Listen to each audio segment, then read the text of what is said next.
Guys, welcome back to Girls Expert. இந்த வீடியோல நீங்க தம்பையிலே மஸ்ட் வாட்ச் பண்ணிருப்பீங்க. எஸ், எதிர்நீச்சல் சீசன் 1ல வேற லெவல் ஹிட்டான பர்சன்ல ஒருத்தவங்க தான் கௌதம். ஸோ இவங்கள தான் முதல்ல ஹீரோவா இருக்கணும் அப்படின்னு சொல்லிட்டு இவங்க வந்ததுக்கு ஆஃப்டர் நிறைய ஃபேன் பேஜ் வந்து கிரியேட் பண்ண ஆரம்பிச்சாங்க. அதுக்கப்புறம் இவங்க சில என்ட்ரிஸும் கொடுத்தாங்க.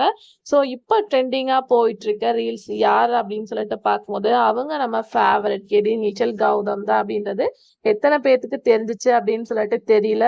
எஸ், இது வந்து நம்மளோட கௌதம் தான். லேடி கெட்டப்ல வேற லெவல் இருக்காங்க. ஸோ இவங்களோட ரீல்ஸும் இப்போ ட்ரெண்டிங்காகவும் போயிட்டு இருக்கு. நம்மளோட கௌதம் மேஞ்சிய நீங்க மாஸ் லுக்ல பார்த்துருப்பீங்க. ஸோ மூவிஸ்ல வரணும் அப்படின்னு சொல்லிட்டு வெயிட் பண்ணிட்டு இருந்திருப்பீங்க. பட் இது பார்க்கும்போது இல்ல மூவி ஷூட்டா அப்படின்லாம் எனக்கு தெரியல. பட் இந்த ரீல் இப்போ ட்ரெண்டிங்காகவும் போயிட்டு இருக்கு. இவங்களோட இந்த லேடி லுக் ரியலா வந்து சூப்பரா இருக்கு அப்படின்ற மாதிரி கமெண்ட்ஸ் பண்ணிட்டு இருக்காங்க. நீங்க எதிர்நீச்சல கௌதமோட ஃபேன்ஸா இருந்தீங்கன்னா மறக்காம கமெண்ட்ஸ் பண்ணுங்க. இதே மாதிரி இன்ட்ரெஸ்டிங்கான அப்டேட்க்கு சேனலை சப்ஸ்கிரைப் பண்ணிக்கோங்க.